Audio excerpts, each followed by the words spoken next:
इस तरह ना करें दस्ती साहब, इस तरह ना करें, तशरीफ रखें। आप चेयर को डिक्टेट ना करें दस्ती साहब। आपने अगर हाउस नहीं चलाना तो मैं अजर्न कर ले देता हूं। बहुत बहुत शुक्रिया जनाबे स्पीकर या डेप्यूटी स्पीकर साहब। इस तरह ना करें दस्ती साहब, इस तरह ना करें, तशरीफ रखें, तशरीफ रखें, तशरीफ रखें। आपको जब मौका मिलेगा आप अपनी तकरीर में बोल लीजिएगा।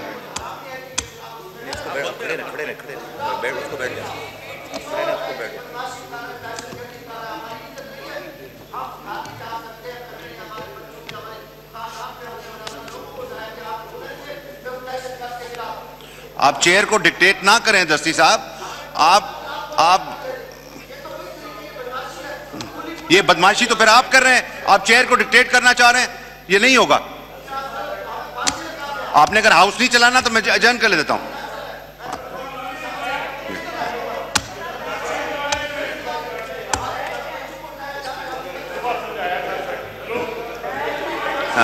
हाँ, नहीं, आपने अगर हाउस नहीं चलाना आप कोरम पॉइंट आउट कर दें।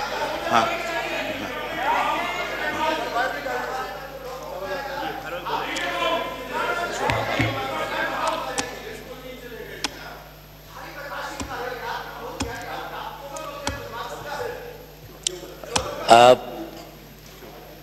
बहुत बहुत शुक्रिया जनाब स्पीकर या डेप्यूटी स्पीकर साहब।